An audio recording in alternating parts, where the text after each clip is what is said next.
This meeting is being recorded.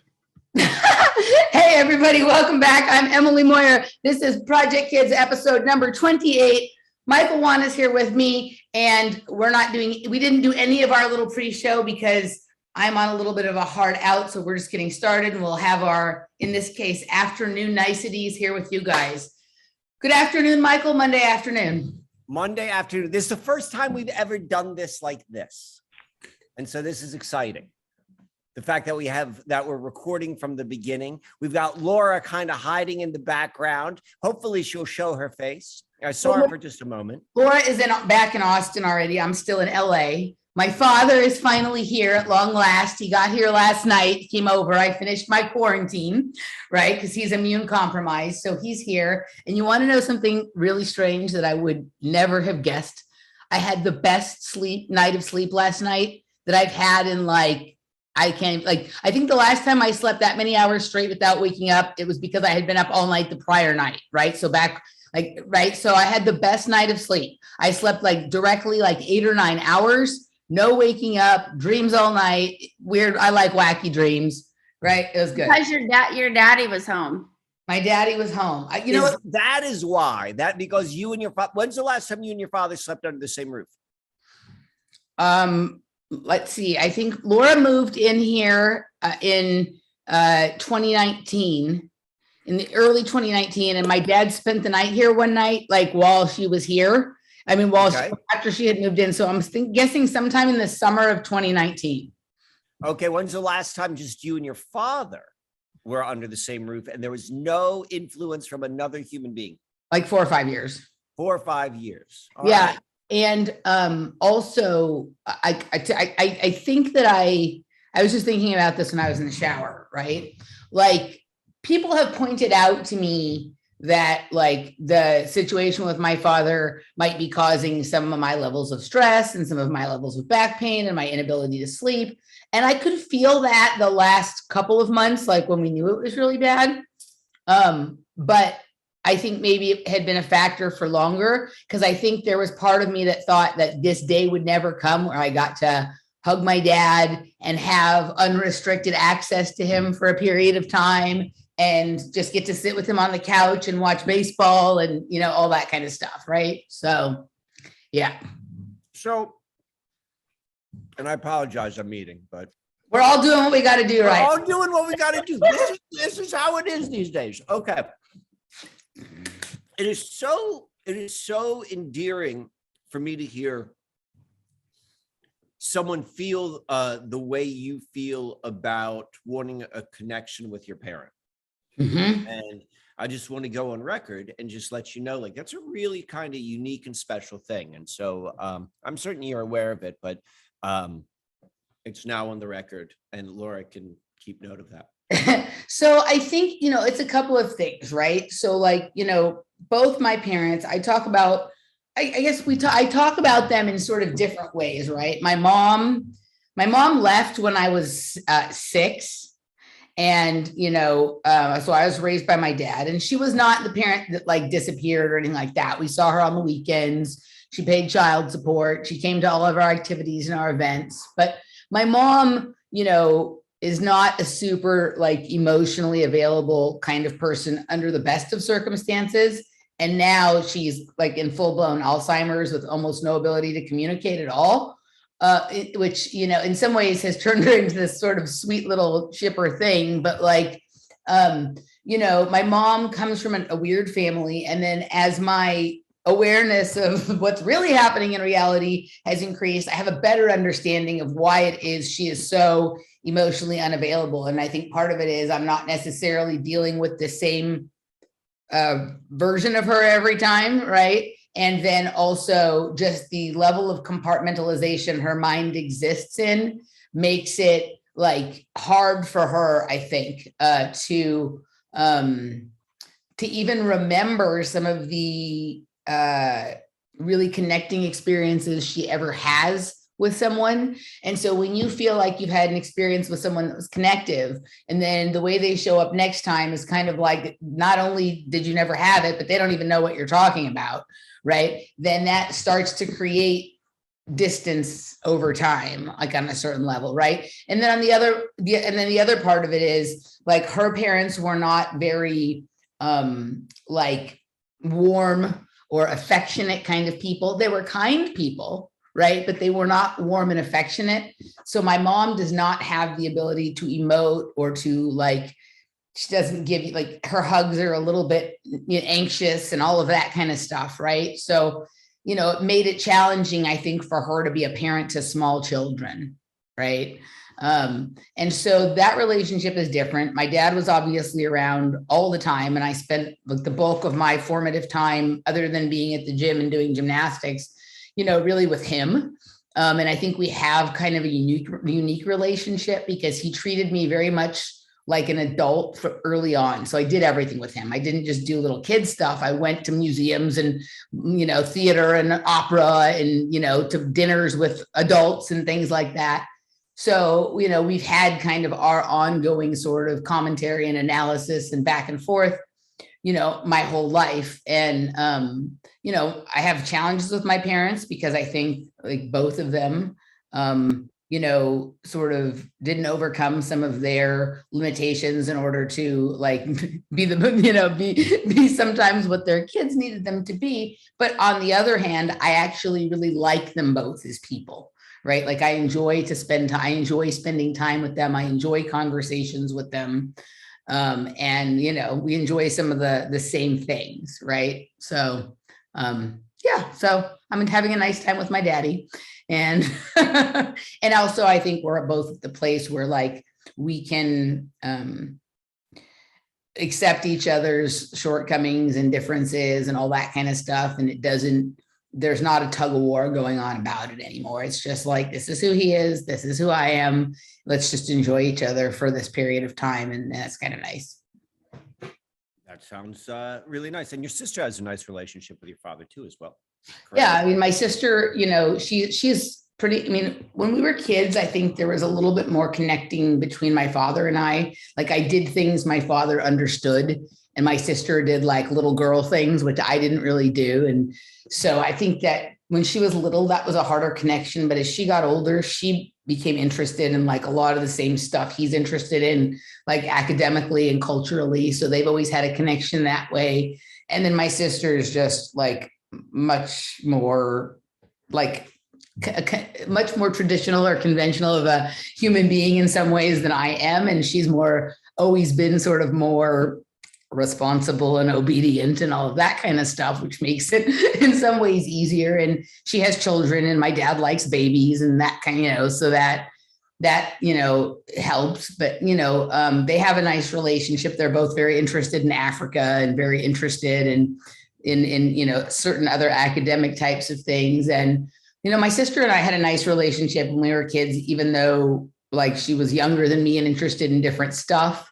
And then we've had a really hard go of it as adults. But one of the upshots somehow, and I don't know, like this is different than what a lot of people have experienced, of whatever the bullshit has been for the last 2 years with the nonsense, is that she and I, and then what's been going on with my parents, we seem to have found a common, like a way to communicate that is respectful of our differences. And we're starting to enjoy each other the way we did when we were younger again. So that has been an unexpected pleasantry of the last couple of years for me. So we had like one big like fight at the very beginning of the lockdown, right? And then it was kind of like after that for something that shifted something. And then since then it's been getting better. And then when things started to go a little wonky with my parents and whatnot, that seemed to be like we pushed everything else aside and have been able to kind of come together over that. And then that's extended out into other things where now we can talk about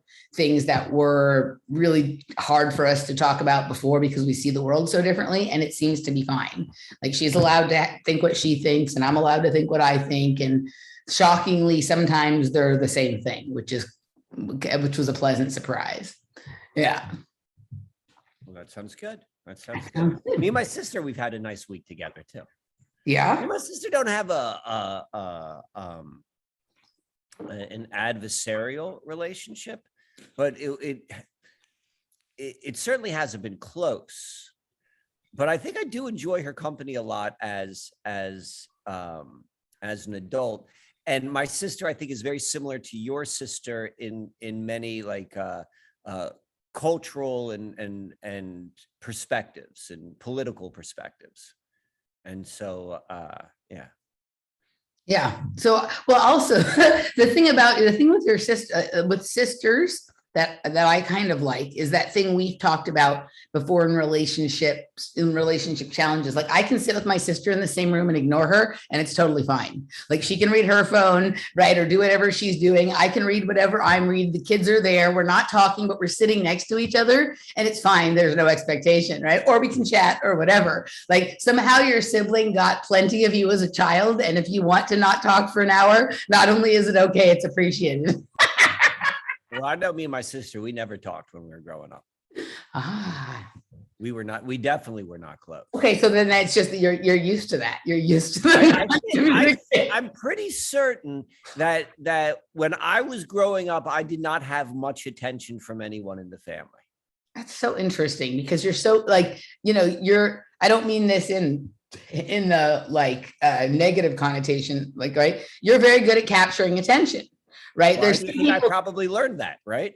Yeah, I guess. But I guess I saw that it would have been my guess that you were, the kind of kid that was sort of always putting on little capers or activities or shows or skits or something like that. And so it's interesting when I hear you sometimes, and this isn't the first time, when I hear you talk about how you were, you were kind of, I was lonely too, but lonely around people, not like lonely away from people. Right.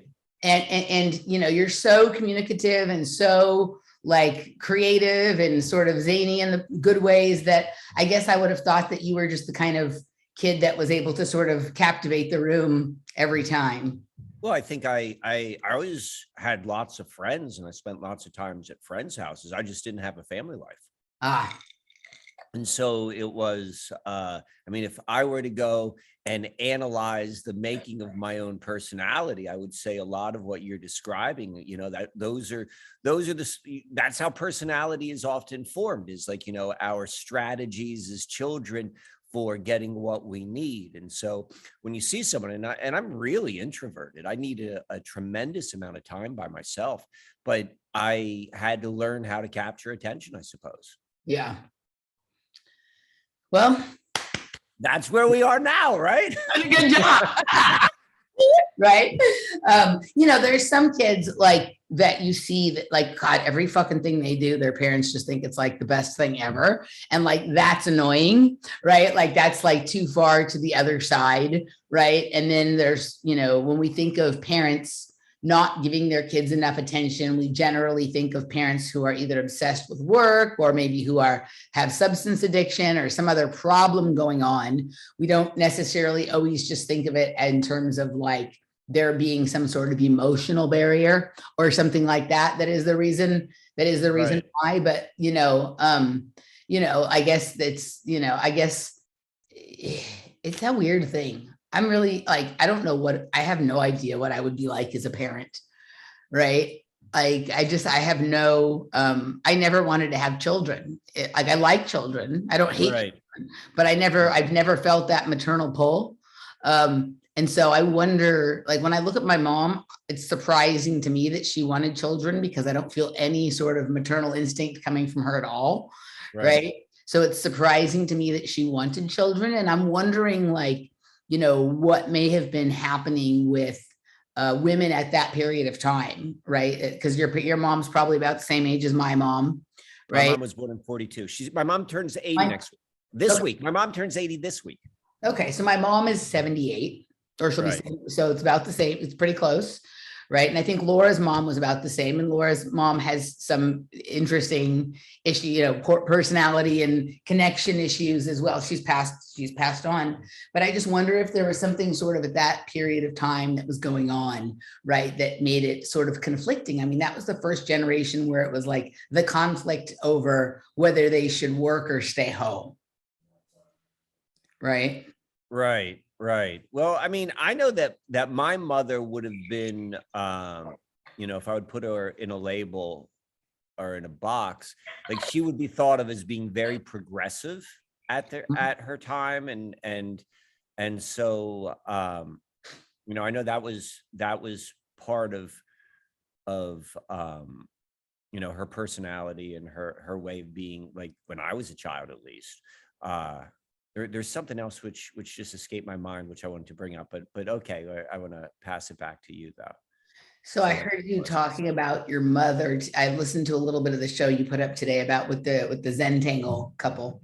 All right. And Maria, and I heard you saying that your mom had done Zentangle, and I wasn't like, that was kind of surprising to hear, right? Why was that surprising to hear? I guess I don't know. I mean, it shouldn't be. Your mom had, I don't know. You hadn't told me that about your mom, right? Like I hear like I think that like, we have, whether it's accurate or not, we probably have a certain set of ideas sometimes about each other's parents based on the things that they have shared or whatever. But I thought it was kind of sweet, right? Like I just imagined your mother sort of doing that. My mom liked to color too. My mom is really, really outgoing. She's incredibly personable and approachable, and she's sweet, or she was. Like, she's in a very different place right now. But that she was always like everyone, wherever my mother went, she had she made a very big positive impression on the people around. Always had lots of friends. Well, that's very, cool. very, very, very outgoing. I guess that's so interesting. I don't know what I don't know if I thought she was introverted or extroverted or not, but there's dimensions that we're not aware of. But like, I thought dimensions that we're not aware of. Exactly. Yeah, I thought that was cool that she was into the Zentangle. Well, and how she would obsess over things. And it was kind of cute. Like, it was a joke, but it was a joke within the family, because it's like, oh, what is it this week, Phyllis? Because there'd always be like something. She'd be like, oh, I got to show you this. I love that your mom's name is Phyllis. That is a good Jewish name. I love it. I mean, there was a point in time, like, her favorite thing in the whole wide world was country line dancing. And she would just want to show you her latest country line dancing. And she really doesn't move well. And you could see her like keeping count in her mind. And it was cute because she had so much enthusiasm. Like, enthusiasm can erase a lot of like lack of ability. Yeah. But yeah, there's a period where Zentangle was her thing. And it was a joke. Like, it's like, okay, like, you could stop talking about Zentangle now. But when Rick first reached out to me, I mean, that was like 2 years ago, maybe a year ago. I don't know. I remember did a show about it. Do you remember? No, I mean, I don't remember any of this stuff. It's just like all goes away, I suppose. But it was as soon as he said he was the founder or the guy who's behind it, and I told my mother, and she just like lit up. And I still bring that up. Like, that's the one thing she seems to remember a lot. Well, that right, and that's the part that's the most exciting about all that you do, is that the Zentangle person, right? Well, she apparently watches like everything I put on YouTube. My father tells me this. He's like, she's got no idea what you're talking about, but she just watches it over and over. And it's like, I know that I definitely am I can still bring something out of her which other people no longer can bring out of her. I can hear it in her voice, and I can see how she doesn't respond to other people. And I think that has a lot to do with just like two things. Like, there's always a special relationship a mother will have with their youngest. And then also, I think, in my opinion, like there is nothing more primordial. It's the primordial relationship is the mother-son. That comes before like anything else. Like, all the other relationships are secondary to that one. And so, yeah, that definitely comes out with, still comes out, and I can bring that out of her. All right. So I thought I didn't get to listen to the whole show with them, but I did listen a little bit. They're very sweet. I liked them. They were very kind. And I liked how that you guys he wanted to show you all his stuff and you wanted to show all your stuff. It was like show and tell, basically. Show and tell. It was like show and tell. That's cute.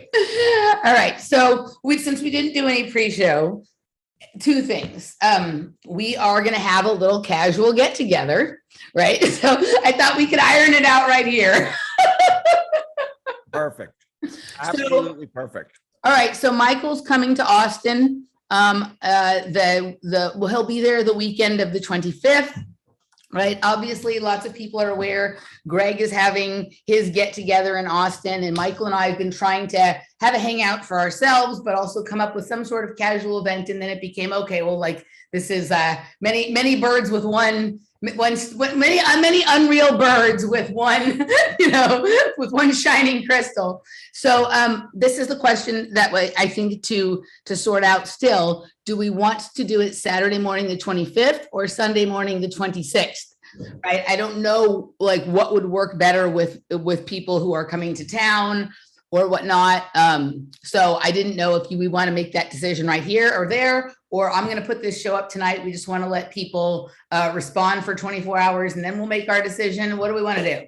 So sun is getting me. So let me go and try to get my positioning a little bit better. All right. You see right over my right hand shoulder? Yeah. This thing right there. I love it. Yeah. So that is a 2-scale model of the house which I'm in, built by the Amish man who built it. I love it. It's anyway. So one of my favorite things is like the mock-ups or the dioramas or like the models of a house or a building that exist inside the house or the building. Right, exactly. There's a little bit of meta going on with that. But to your question, so I bought the tickets. I bought the tickets today. So it's like done. All right. It's done. It's in the books. And I was like, I ain't gonna get the cancellation insurance because I want to make certain that it's happening. Yes. I like to eliminate options sometimes for myself to make certain that it happens. So that being said, and we're just spitballing right now. This is, and I want to hear what people who are watching, what they think. But you made the comment about doing something on Saturday, like before crashing Greg's party. And then maybe we do something, and that would, I think what makes sense is we would do like a tour. And you would go and show us all this stuff. And I think that sounds fantastic. And that would be like a little bit active. And then on Sunday, the sun is getting me too much. I got to go like this. All right, there we go. And then on Sunday, maybe we even do something else, like a brunch or something like around like 11 in the morning or something like that. All right. So for people who happen to be around, something which we would normally and naturally do on Sunday. And we would open that up to anyone who's there. Like there's no real event other than the fact that we would go and spend time with people. Well, we definitely often do brunch on Sunday. So I'm not surprised. Okay. So then Saturday, the 25th, sometime in the morning, I'm going to say something. We want to get out there probably before it starts to get too hot because it's pretty warm in Austin already. So my guess would be we should probably try and do something about the 10 o'clock in the morning, that or something like that. And then just go for, maybe 10 to 1 or 10 to 2 or something like that. And I thought, we could do it like sort of like a glass bead game live, time travel, the Colorado River, downtown Austin or something like that. I think that sounds fantastic. All right. How hot does it get? Well, what sort of heat am I walking into? Well, generally it's oddly hot right now in Austin. It's actually in the over 100 all week this week in Austin, which is very unusual for Austin. Usually is there a breeze? Well, I'm not there right now, so I don't know what it actually feels like, but I watch the temperature. Generally in Austin in June, you're generally in the upper 80s, maybe low 90s, but it's humid there, right? And so it's humid. It's surrounded by 7 lakes, and so that keeps it pretty moist for sure.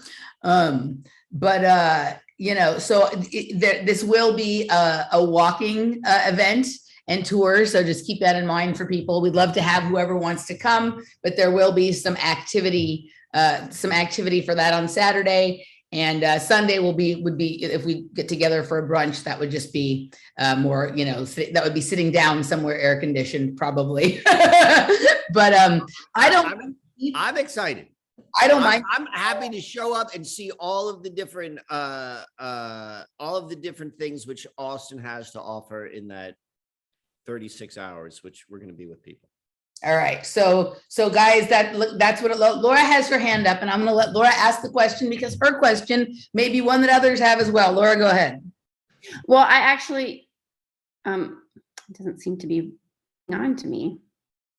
I don't know why that is, but, oh, where's my video? There you are. You're fine. All right. You can't see me. Can you see me? I see you. What? I'm not coming up on screen. So anyway, maybe you are seeing me. I'm not seeing myself. We all see. Okay, great. Fantastic. So I am here right now, and it's about 74 in the morning. It gets to about 80 degrees by 10 o'clock in the morning, and it's 100 by about 2 o'clock. So there has been a breeze, a little bit of a breeze, which is nice on the trail.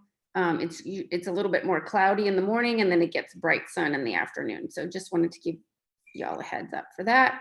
Yeah, and we like brunch. All right. So, I will put down below my email address in the description box, and anybody who would like to join us, send me an email with, in all capital letters, in the subject line that you would like to join us for the event, and then I will, when we have all the details hammered out, I will be sure to add, I'll put you on a list, and I will send emails to all those people so everyone knows what to do, where to do it, how to do it, when to do it, all that stuff. So, but all capital letters in the subject line, because I have too many emails and I can't get them all, and so I'm looking for things that I can catch right away. So have event in all capital letters in the subject line. All right, now let's get on to whatever we're going to do here today. So what's on your mind, Michael? What's capturing your attention at this time? I want to talk about work and the role of work in the Patrons Hour, but let's kind of go with the energy of the moment here in the public hour, and what sort of captured your attention, or what oddities have come to mind. This is a very casual show today. So, have I talked on the show about my car situation? No, not lately anyway. All right. So I've been in a bit of a car situation for a while. And well, let me take even a step further back. How I've gone through life, being me, looking myself in the mirror and kind of understanding to the best of my own abilities of my own tendencies and so forth. There's certain things which I do, and there's certain things I don't do. And I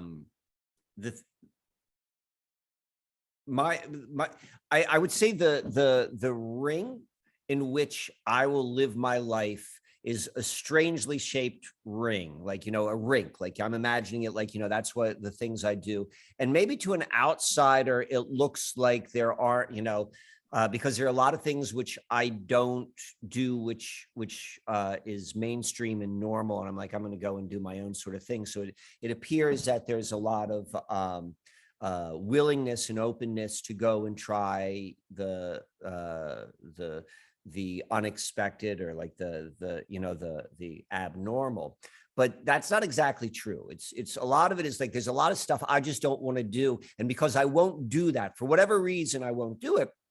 Like I do whatever's left, and that often brings me into other directions. And I kind of like that. I like that about myself, but I also recognize that a lot of the things which I do are because I'm avoiding the things I don't want to do.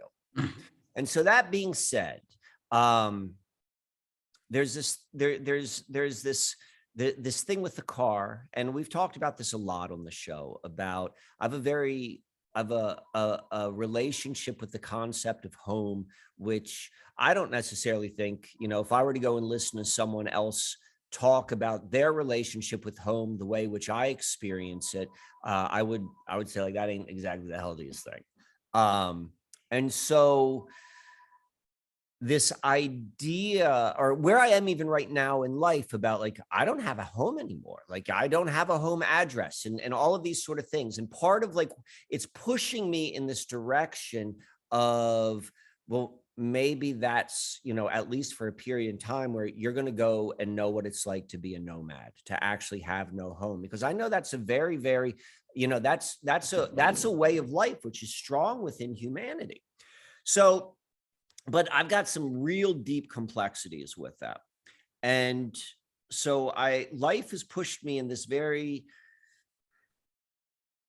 unconventional, and I would say often uncomfortable sort of way these past couple months. And then tying into that is this like, well, this opportunity to really become a nomad. And one of the last hurdles for me has to do with a car. And I kind of know inside what I want to do. And when I say inside, like internally, but I also recognize whatever it is, these barriers. And the car seems to be a lot of this. One of the reasons why I said, like, I took away the cancellation from going to Austin. It's like, I'm going to go and do this no matter what.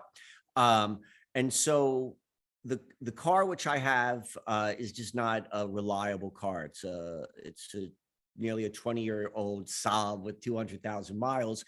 And I've been wanting to get something else. And then this other car presented itself, like just fell in my lap maybe about 2 months ago from Baltimore. And I brought it up to Pennsylvania, and it's become the biggest friggin' nightmare you can imagine. Like, it's in purgatory. I won't go into those details. And I had to kind of like, there's so many like 2 steps forward, 1 step back. How much energy am I going to go to work something through to make happen? And how much am I going to surrender and just allow it to unfold? So all that being said, I think I'm a day away from actually getting a car. And that is a symbol and of like, okay, this is, despite all of these internal barriers, and my perspective on life in general is like the whole thing, like the Joseph Campbell, like where you stumble is where you find the gold. So like where you have your own internal barriers, like I know that's where I find my gold. That doesn't necessarily mean that I want to go there, but I'm at least aware enough to recognize like that's where I got to go. And so seeing this car begin to materialize, I'm like, okay, this is becoming more and more real, because I'm recognizing like the way where and how I'm living right now, it's really not satisfying me. It's like it's a temporary place. And there's going to be something which is unfolding, which is very nomadic. And the car, so I'm getting a minivan. Like it became the most logical thing to do. Like the idea that I'm driving a minivan would have been the last thing in the world. Like I've always liked to have kind of like interesting, quirky, cool cars. And so recognizing like that's no longer part of my story. And recognizing like, well, this is going to serve something else. This car, and like the way it's coming about has just been kind of like fun. And so I mean, I had 2 options.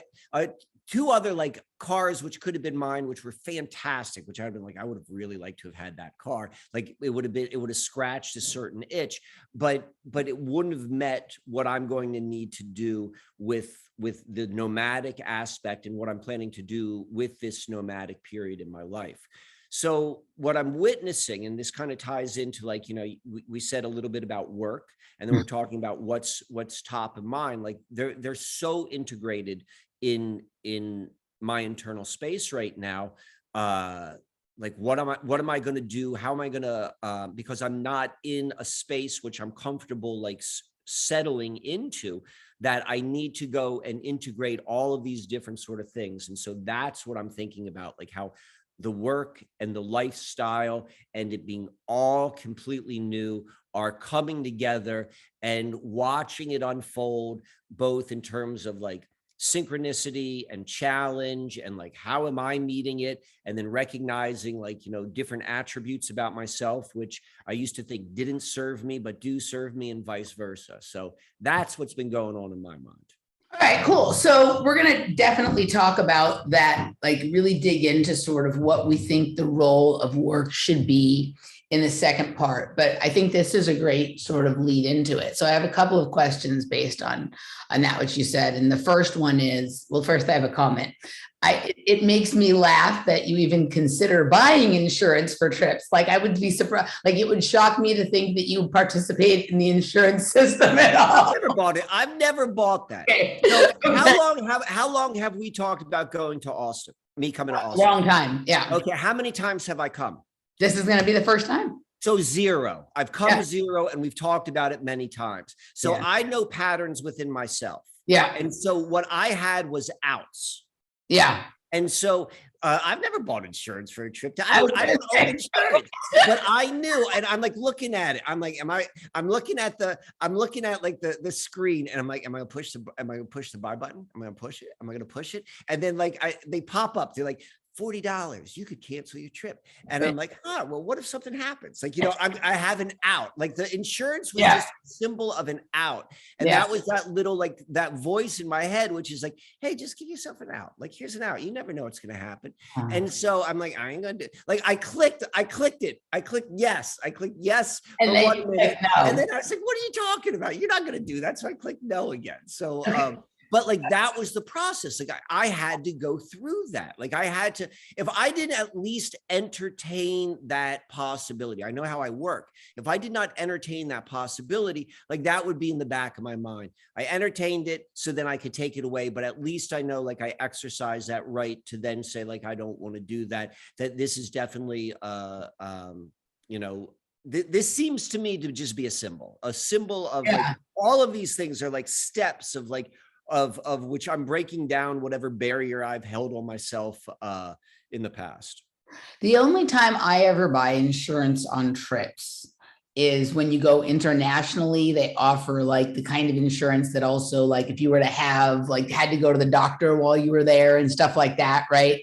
That's the only time I do it, is when we're traveling internationally, because that can be like a pain in the butt and a half, right? If you get into something in another country that you don't like know how it works. But I stopped, like, they tried to fool, like, remember when that first became a thing, like when people first started buying plane tickets online, and then the insurance thing, and it was kind of like one of these tricks. And then even if you buy the insurance, there's so many rules about it that it's not like you can just be like, oh, I canceled because I felt like it. They're like, you need to have a letter about your grandma's cancer or something like that, right? Right. So, yeah, so I don't even entertain. I've never bought it. I just was like I was like, it's I'm in the space right now where I'm recognizing, like, there's all, like, I'm coming face to face with so many things which I've set up for myself to deny certain passages. Like, I'm not going to go in that direction because of this and that. And I'm seeing them being chiseled down or broken down, and that's not exactly the easiest thing to do.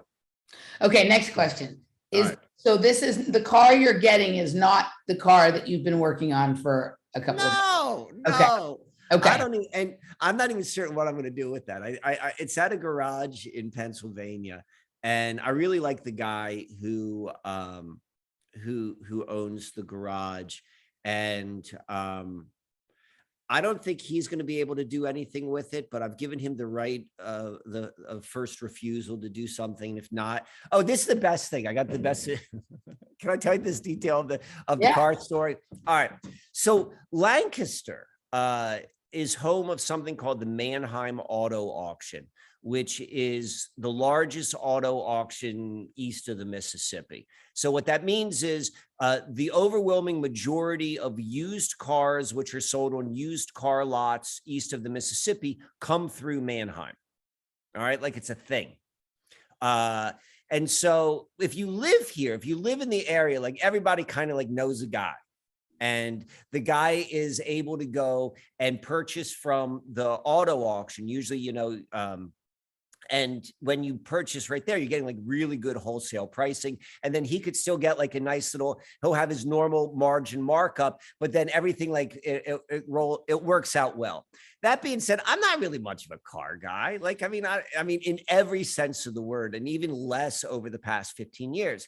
And the whole idea of like purchasing a used car and like Kelly Blue Book values, like all of that just makes me want to vomit. Yeah. Like I get it. Like there was once upon a time. So, but at the same time, I also don't like to be taken advantage of.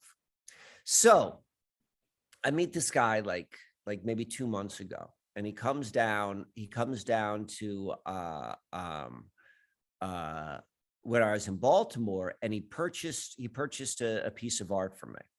And I didn't know him before that. And we spent some time talking.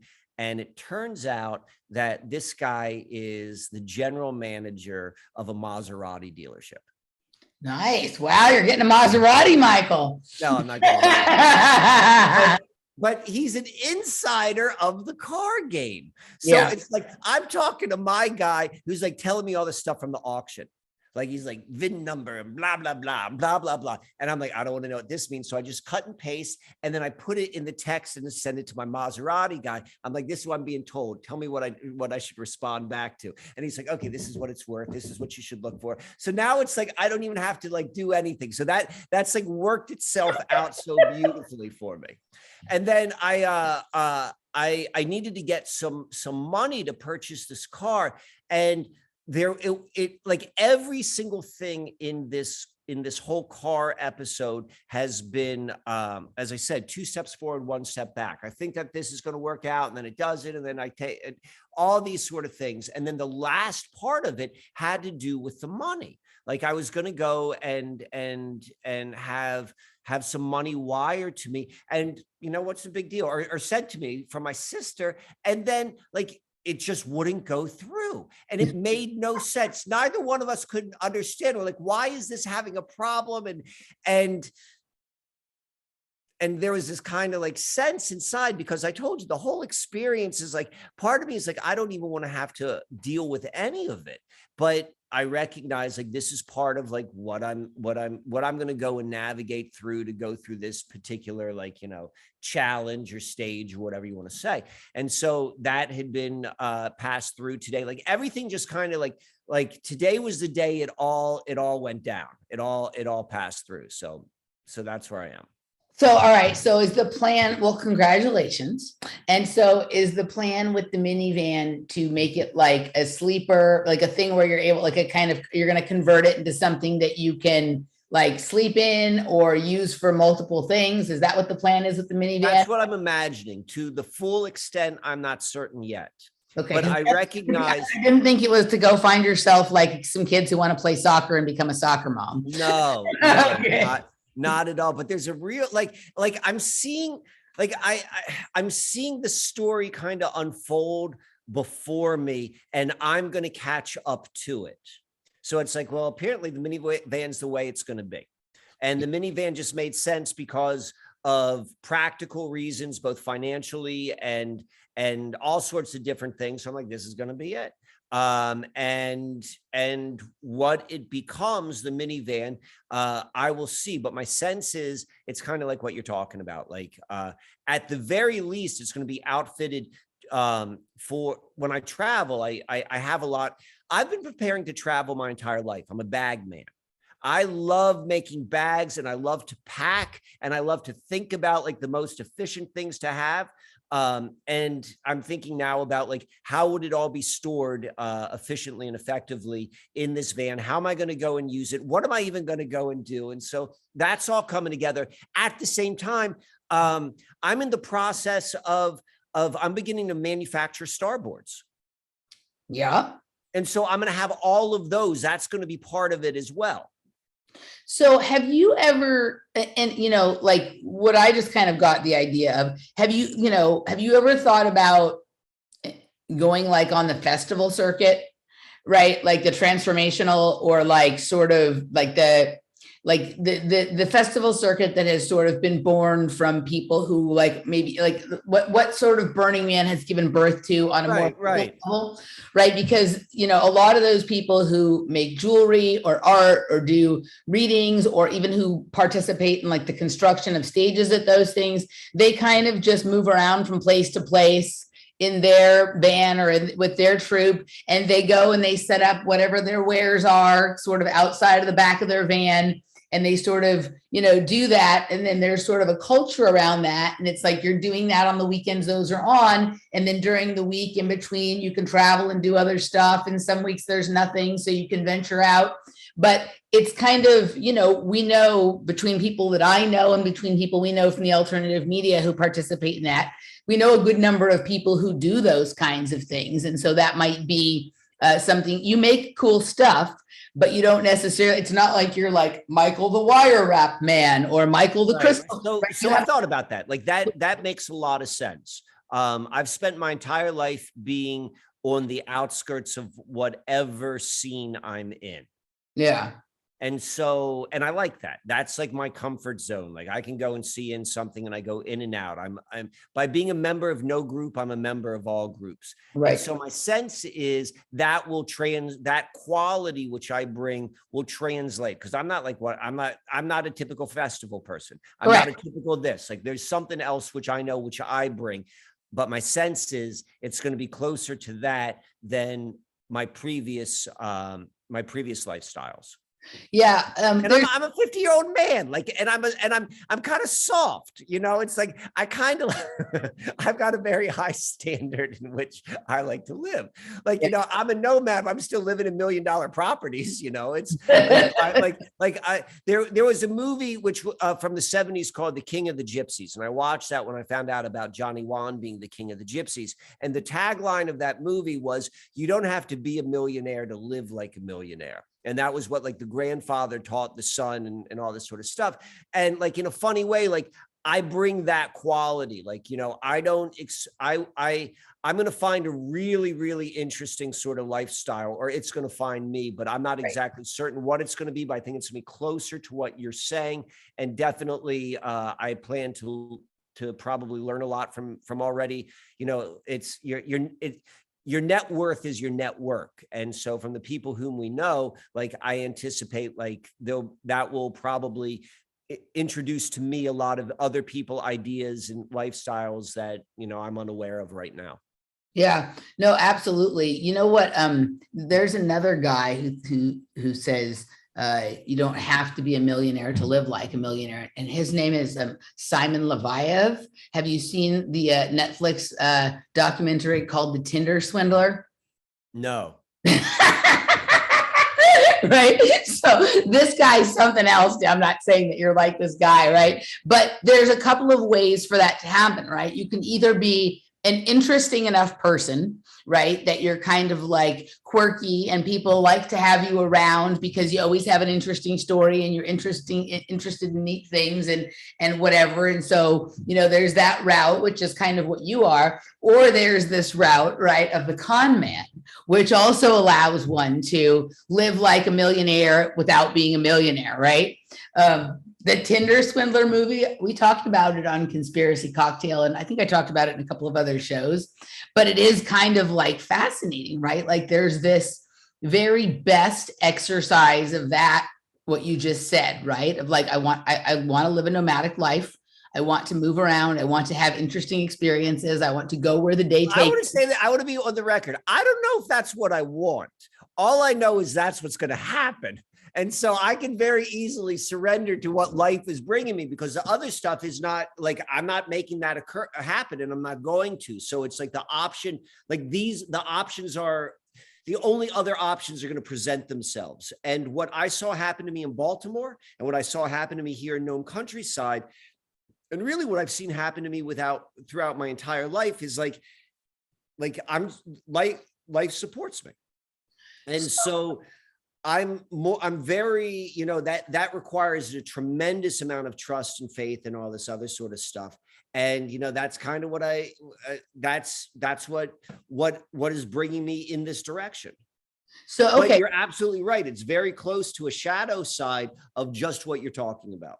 You should watch the movie. It's actually a good movie. And I can't decide if the con man is more disturbing or the women who fall for the con man are more disturbing, right? Because each of these women who fall for the con men also seem to believe that they are deserving of riches without having worked for them, right? So like, it's fascinating, the psychology of the whole thing. But so, okay, so I just want to clarify something. So you have expressed interest. All right. So that movie came out on February 2nd, 2022, which is the same day which I moved into Baltimore. February 2nd. It's in bulk. So it's this inversion. There's definitely an inversion relationship going on right there. So, I mean, right. So you should check it out. Next time you're somewhere where there is Netflix, check it out. All right. Since you and I have known each other, which is now more than 2 years, right? And you have at various times sort of, I wouldn't say it has been a constant all the way through, but it's come up a number of times, expressed interest in the nomadic lifestyle.